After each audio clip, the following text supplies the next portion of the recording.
So we'll discuss about what is boundaryless organizations. Organizations are working together often as a network more than ever before. So organizations are now not a organizations are not now a single entity, but a collection of companies together working together to form a unique organizational structure. Organizations often find themselves working more collaboratively with suppliers and customers, as well as relying more heavily on the outsourcing of many business activities.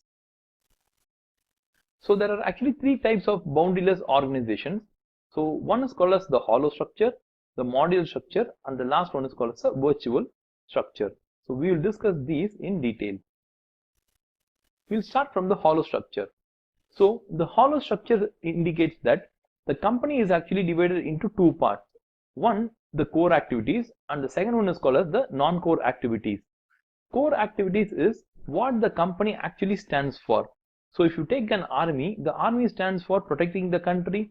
So to have the best kind of soldiers, to have the best infrastructure facilities. So that is their core activity. So core activity actually adds value to the company. The company is an expert in that core activity, and it can only be done by that company. Okay. And what is a non-core activity? If you take an army, non-core activities can be like cooking food for them, or production of guns, or production of weapons. Those are non-core activities. Why? See, production of weapons does not add much of value because there are many private companies which do it. Army is even though they are the user of weapons, they are not an expert in creating it, and these activities should actually be outsourced. So the answer is organization should be split into two areas. One is called as core activities, which the company has to do, and the other one is called as non-core activities, which can be given to other companies for whom this non-core activity can be the core activity. So here we have given it in terms of paragraphs. So the company focuses on core competencies and outsources all other activities.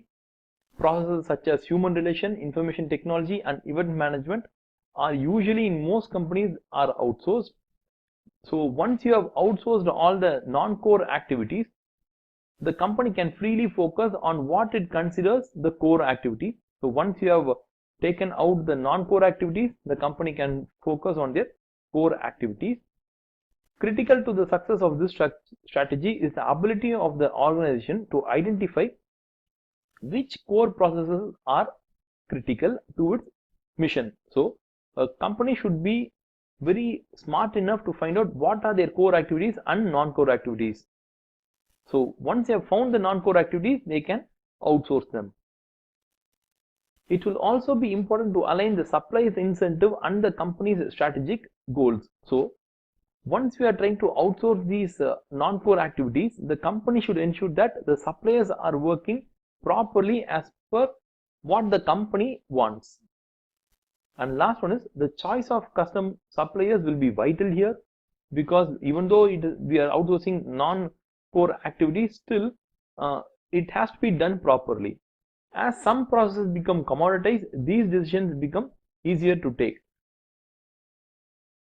Initially, only dividing your company between core and non-core activities is difficult. Once you have found your non-core activity and you have outsourced it, then following up on that outsourcing is much more easier. So that's what they say. So this is about the hollow structure. So if you guys really like the video, put a like for us and share it with your friends who might find it useful. So if you guys have any queries or questions, post it in the comment section. We'll be happy to answer them. So companies in today's world are outsourcing their website design and management. They outsource human resources, customer service, even content writing, social media marketing, and even business accounting services. So we'll move on to the modular structure. So what is the modular structure? Modular organizations divide their product into manageable chunks and then order different parts from internal and external providers, which the organization then assembles into an overall finished product. For example, you might take a mobile phone or a smartphone. A smartphone company might design the product, build the chip and the software and the built-in apps themselves. So these are the core things, but then outsource the production of the glass, the chassis, the gyroscope. So modular structure is very similar to the hollow structure we just looked, but the only difference here, it is a model structure can be applied for a manufacturing company. So the manufacturing company is divided into two parts: manufacturing which are done by the company for the core products, and all the non-core products can be easily outsourced.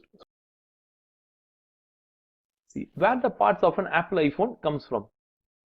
See, each and every part of the phone comes from a different company. It comes from a different company. They even buy the RAM from Samsung, or even from the camera from Sony, or the storage frame space from Toshiba. So all these different elements are together combining a phone called as iPhone. So this is a kind of a modular structure where each and every part is not created by Apple but by some other specialist companies. This can lead to a faster and improved production process, as well as using market forces to drive down the production cost. So once Apple has found out what are the components the product should have, then they buy it from the company which is of good quality and of a reasonable price. So this helps Apple to produce more number of phones in a quick time. It also forces the internal production functions to become more efficient. So core element of Apple phone here is the designing and R&D. So they become more efficient in those areas. So they don't need to concentrate on the actual production, but they concentrate on the design and research and development areas. It may well be that an internal production can in turn produce elements to be sold externally. See, for example, take Samsung. For this point, you can take Samsung as an example. Samsung has been producing their RAM in such a manner, okay, they have become the world's leader in producing a RAM for a phone, that they are so good, they are using their RAM for their own company and they are also selling it to iPhone. So he says that by becoming very focused, your company, by becoming much more focused, your company can even sell products which it made to other companies. So this is a module structure. So module structure, you can think it in this term. The company focuses on the core activities and non-core activities are like given to other companies. Here you might have the example of the Boeing 787. See how each and every part of the product, okay, is being made by different companies. So now we will move on to the virtual organization. So virtual organizations are organizations which we are in our current world, we are seeing a lot of companies like that. So what is virtual organizations? Virtual organizations rely heavily on information technology to link people, assets, ideas to form an often temporary organization. Links are formed with external partners, which may be whole organizations, a part of an organization, or simply a team of experts, where each partner brings their own domain of expertise. This expertise is combined together to achieve a common goal. See, it's very simple to understand here. What happens is, we create a company, okay, and for each and every department and activity, we outsource everything to some other companies. So our core area is very small. It's very small, and we outsource like 99% of our entire company. That 1% is our own company. So the best example for this would be Amazon. So Amazon has inventory, Amazon receives, stores and the goods, okay, customers can order the products, they can then the products get picked, packed and shipped. Then there's a customer service person to whom we can speak. Even customers returns are easily available. Out of this whole network, how many of them are actually Amazon owned? Okay, see, once you have ordered a product, the product comes to the, so sorry, all the inventories from the suppliers, they come to Amazon. So the transport is not done by Amazon, but by a third party company. It is being received, stored and checked and kept. So this might be done by Amazon. Customers order on the website. The website is again maintained by a third-party company. The payment is accepted by another third-party company. It is picked, packed and shipped by another third-party company. Customer service, again this is a outsourced activity which is done from some other country. Okay. Customer returns, when the customer wants to return, someone comes to your home and gets a product from you. Again, this transportation company is another third-party company. Now the question is, out of all these activities, if you see, only the receiving and storing part of Amazon is Amazon's company. The other, like 95% of the company, is like outsourced, and all of them are only virtually existing. Why it is like virtually existing is, whenever you go to Amazon's website, you feel it is Amazon's website. Whenever the good gets arrived to you, you think it is coming from Amazon. Whenever you speak to the customer service center person, you think that you are speaking to an Amazon employee. So whenever you return the goods, you think you are returning the goods to an Amazon representative. So it gives you a picture, it gives you an image that Amazon is actually doing everything. But the answer is no. Amazon is not doing all the activities. Amazon is like very specific in the activities it does.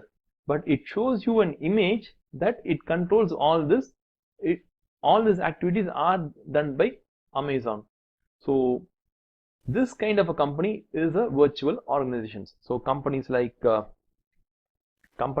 Ola, Uber, or Oyo Hotels, or Tribu Hotels, or Airbnb, Zomato, Swiggy, Uber Eats, all these companies are some kind of a virtual organization. So if you guys really like the video, put a like for us and share it with your friends who might find it useful.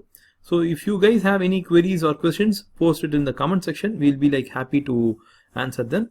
If you guys have any other ideas for further videos, you can put it in the comment section. We'll be like creating a new video on that topic also. So thank you guys. We'll meet in the next video.